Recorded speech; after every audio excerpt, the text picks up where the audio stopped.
Leitura Bíblica Anual. Versão King James atualizada. Êxodo 23 versículo 14 a 25 versículo 40. 3 vezes no ano me celebrarás uma grande festa de adoração ao meu nome. Comemorarás a festa dos pães sem fermento. Durante 7 dias comerás pães ázimos, como te ordenei, no tempo marcado na primavera, no mês de Abibe, porque foi nesse mês que saíste do Egito. Ninguém compareça de mãos vazias perante mim. Guardarás também a festa da colheita das primícias dos teus trabalhos de semeadura nos campos. E celebrarás a festa do encerramento da colheita quando, no final do ano, recolheres dos campos o fruto dos teus trabalhos para os armazenar. 3 vezes por ano, toda a população masculina comparecerá perante o Senhor Deus. Não oferecerás o sangue de um sacrifício feito em minha honra, com pão fermentado, nem a gordura das ofertas de minhas festas deverá ser guardada até a manhã seguinte. Trarás as primícias dos frutos da tua terra à casa de Yahvé, teu Deus. Não cozerás o cabrito no leite de sua mãe. Eis que eu envio meu anjo à frente de ti para que te guarde pelo caminho e te conduza ao lugar que tenho preparado para ti. Respeita a sua presença e ouve a sua voz, e não lhe sejas rebelde, porque não perdoará a vossa transgressão, porquanto nele está o meu nome. Mas se escutares fielmente a sua voz e fizeres o que te disser, então serei inimigo dos teus inimigos e adversário dos teus adversários. O meu anjo irá diante de ti, e te fará chegar à terra dos amorreus, dos hititas, dos ferezeus, e eu os exterminarei. Não te curvarás perante seus deuses, nem lhes prestarás culto, não seguirás suas práticas e condutas, mas destruirás seus deuses e quebrarás suas colunas sagradas. Servireis tão somente a Yahvé, vosso Deus, e então abençoarei sobremaneira o teu pão e a tua água e afastarei a doença do teu meio. Na tua terra não haverá mulher que aborte ou que seja estéril, e completarei plenamente o tempo de duração de teus dias sobre a terra. Enviarei diante de ti o meu terror, confundindo todo o povo aonde entrares, e farei que todos os teus inimigos te virem as costas e fujam. Causarei pânico entre os heveus, os cananeus e os hititas, enviando sobre eles vespas que os expulsarão de diante de ti.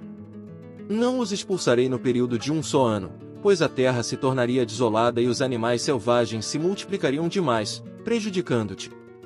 Pouco a pouco eu os expulsarei de diante de ti, até que te multipliques e possuas a terra por herança.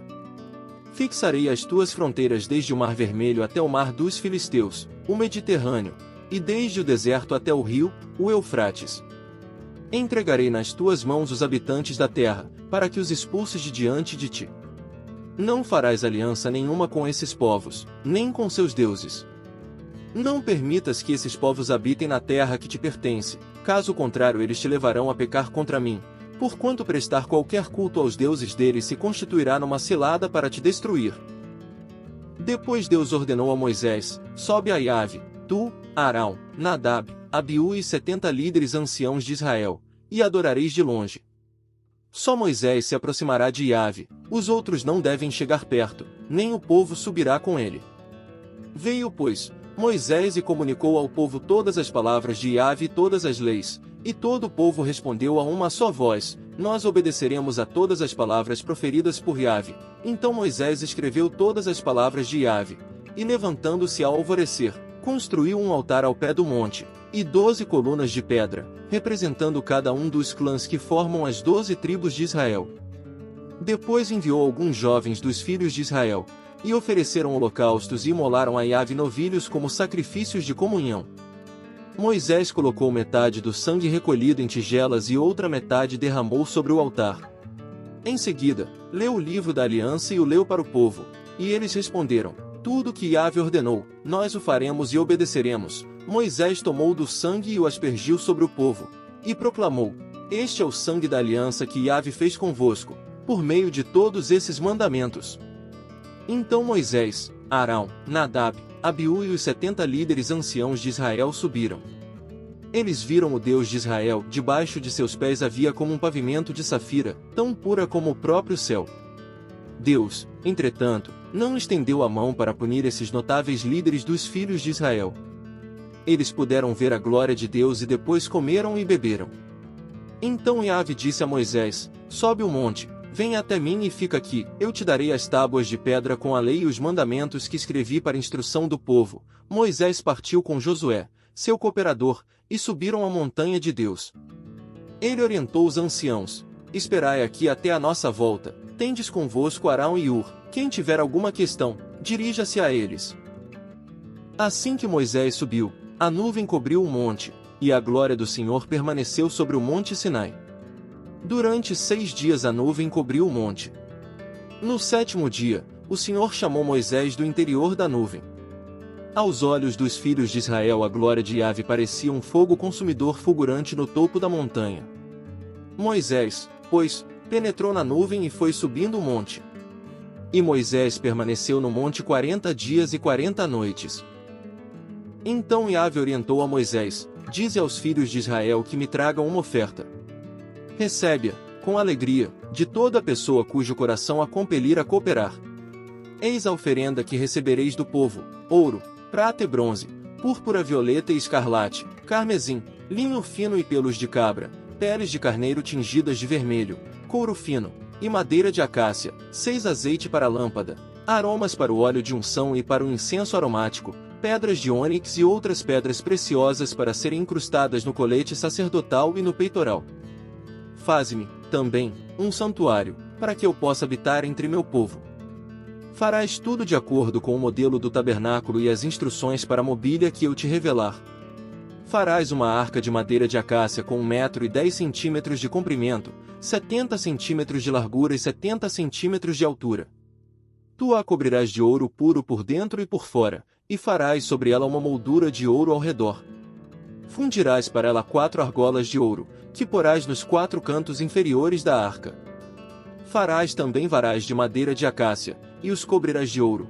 Coloca-os nas argolas laterais da arca, para que a arca possa ser transportada. As varas deverão permanecer nas argolas da arca, não deverão ser removidas.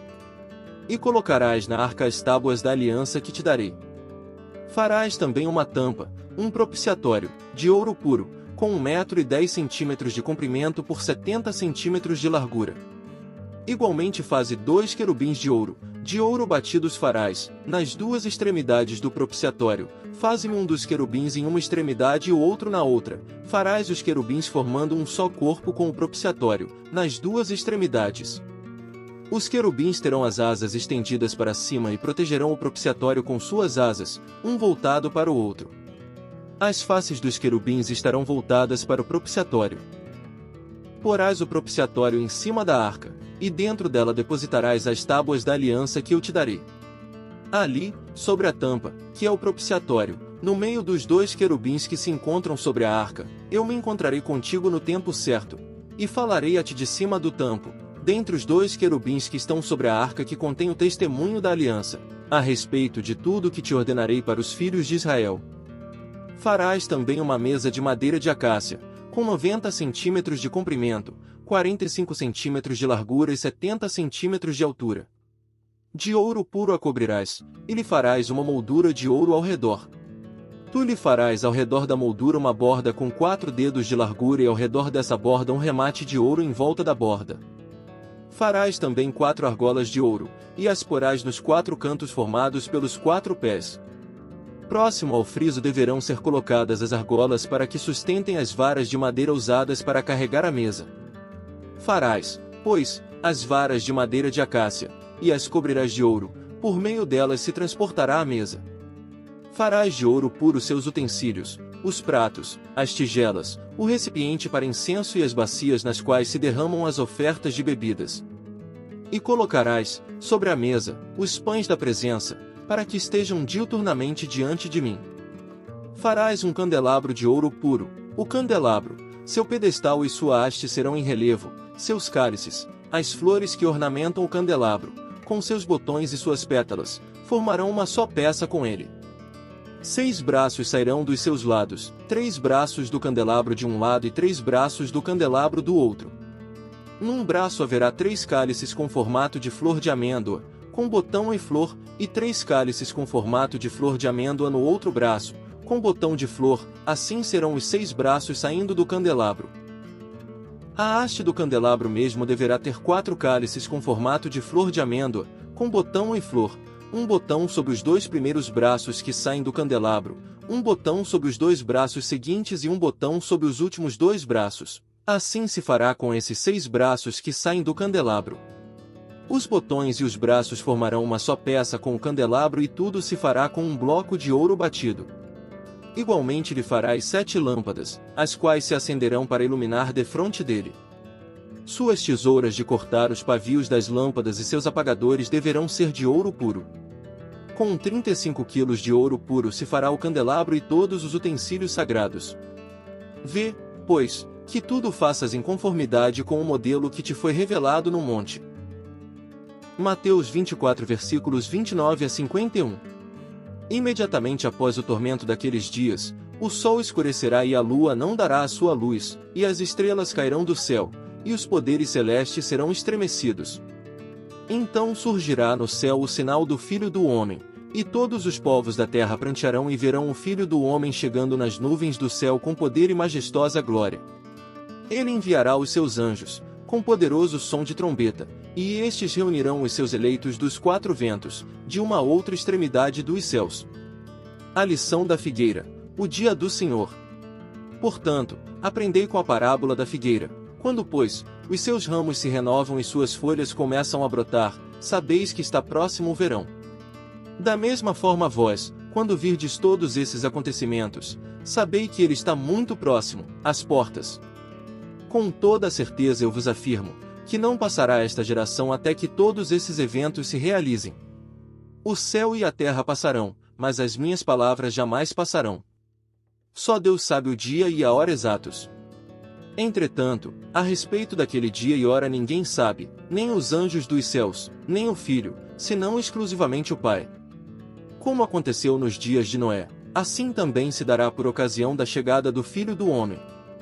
Porque nos dias que antecederam ao dilúvio, o povo levava a vida comendo e bebendo, casando-se e oferecendo-se em matrimônio, até o dia em que Noé entrou na arca, e as pessoas nem notaram, até que chegou o dilúvio e levou a todos.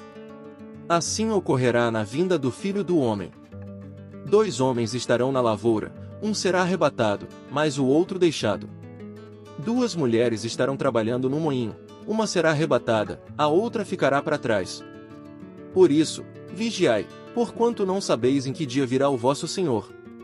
Contudo, entendei isto, se o proprietário de uma casa soubesse a que hora viria o ladrão, se colocaria em sentinela e não permitiria que a sua residência fosse violada.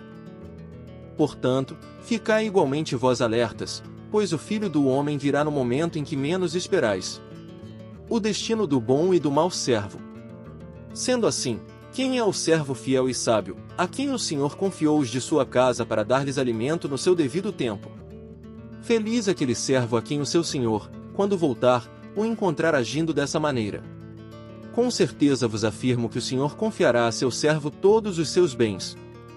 Entretanto, supondo que esse servo, sendo mau, diga a si mesmo, meu senhor está demorando muito, e por isso, passe a agredir os seus conservos e a comer e beber com beberrões. O senhor daquele servo virá num dia inesperado e numa hora que o servo desconhece. E o Senhor o punirá com toda a severidade e lhe dará um lugar ao lado dos hipócritas, onde haverá grande lamento e ranger de dentes. Salmos 30. Salmo e cântico de Davi para a dedicação da casa ao Senhor. Eu te exalto, ó Senhor, pois que me reergueste e não permitiste que meus inimigos escarnecessem de mim. Senhor meu Deus, a ti clamei por livramento e tu me curaste. Ó Senhor, tiraste-me do fosso da morte. Pouco antes de descer a cova, devolveste-me a vida. Cantai louvores ao Senhor, vós que sois seus servos, e dai graças ao seu santo nome. Pois sua fúria dura um só instante, mas sua misericórdia prolonga-se através da vida. O pranto pode durar uma noite, mas a alegria nasce ao romper do dia. Em meio à prosperidade, afirmei, jamais serei abalado. Foste tu, ó Senhor, que por tua mercê, estabeleceste a minha força como uma montanha. Contudo, ao encobrires a tua face, fiquei aterrorizado. A ti, ó meu Deus, clamei. Ao Senhor supliquei misericórdia. Que proveito haverá em meu sangue, se me fizeres descer à sepultura? Acaso louvar-te-á o pó? Poderá ele proclamar a tua fidelidade? Ouve, Senhor, e tem misericórdia de mim, Senhor, sê tu o meu socorro. Converteste o meu pranto em dança, substituíste meu traje de luto por roupas de alegria, para que todo o meu ser cante louvores a ti e não se cale. Ó Senhor, Deus meu, ações de graças te dedicarei por todo sempre. Provérbios 7 versículos 24 a 27. Agora, portanto, filho, dá-me toda a tua atenção e inclina os teus ouvidos às minhas palavras experientes. Não permitas que teu coração se desvie para o caminho da mulher imoral, nem vagues desorientado pelas trilhas dessa pessoa. Inúmeras foram as suas vítimas, e muitos são os que por ela foram mortos. A casa dela é uma trilha que conduz precipício abaixo, rumo ao inferno, a morada eterna dos mortos.